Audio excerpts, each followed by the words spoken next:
अस्सलाम वालेकुम। मुकलमा YouTube channel में आप सभी का खैर मकदम है। आज हम खुलासा नवेसी की एक मिसाल देखने जा रहे हैं। आप लोग उसे अपने मज़मून के बैज में लिख लीजिएगा।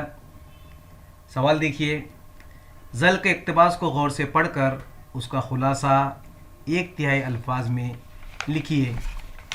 तो खुलासा जो आपके स्क्रीन पर नज़र आ रहा है, किसी ज़माने में शाहजहां आगरा में ताजमहल बनवा रहे थे। करीब करीब उसी ज़माने में बीजापुर में आदिल शाह गोल गुम्बद की तामीर में लगे हुए थे।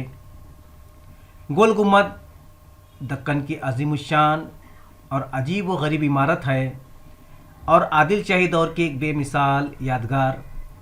आदिल शाही दौर में रियाया खुशहाल थी, शाही ख़जाने भरे हुए थे, लोगों को आराम और आसाइश के सामान मुहैया थे।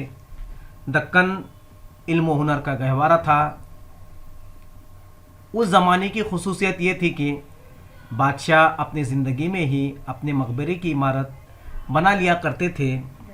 हर बादशाह यही चाहता था कि अपने ज़माने की बेहतरीन यादगार छोड़े और पहले बादशाहों पर सबकत ले जाए और ऐसा काम कर जाए जिसकी मिसाल आइंदा ज़माने में न मिल सके। मोहम्मद आदिल शाह से पहले उनके बाप इब्राहिम आदिल शाह सानी ने अपने लिए एक निहायत खूबसूरत और शानदार मकबरा बनवाया था। उसकी मिसाल उस ज़माने में तमाम दक्कन में न थी। ये इमारत आज भी मौजूद है और इब्राहिम रोज़े के नाम से मशहूर है। इमारत निहायत नफीस और दिलकश है। इसके मीनारें बहुत नाजुक और खुशनुमा हैं। दीवार में पत्थर की नाजुक जालियां हैं जिनमें कुरान मजीद की आयतें तराशी हुई हैं। अलगर्ज सनाई कारीगरी और गुलकारी का ये एक नादिर नमूना है। ये पूरा खुलासे के लिए आपके लिए सवाल नुमा इक़्तिबास है और इसी इक़्तिबास को आपको 1/3 में लिखना है। खुलासा उसका जवाब आपके स्क्रीन पर नज़र आता है। आप उसे एक उन्वान भी दे सकते हैं।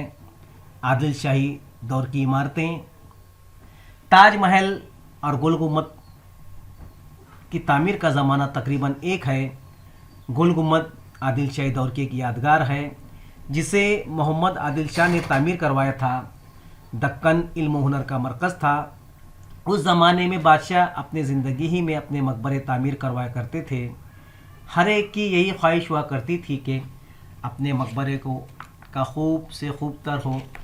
दक्कन में मोहम्मद आदिल शाह के वालिद इब्राहिम आदिल शाह का तामीर करदा मकबरा इब्राहिम रोज़ा आज भी मौजूद है, जो फ़न तामीर की अनोखी मिसाल है। या आप इसे 1/3 इस तरह से किया गया। खुलासा जहाँ से लिखा गया वो पैराग्राफ का 1/3 है। आप इसे अपने मज़मून के बयान में लिखिए। अल्लाह हाफ़िज़।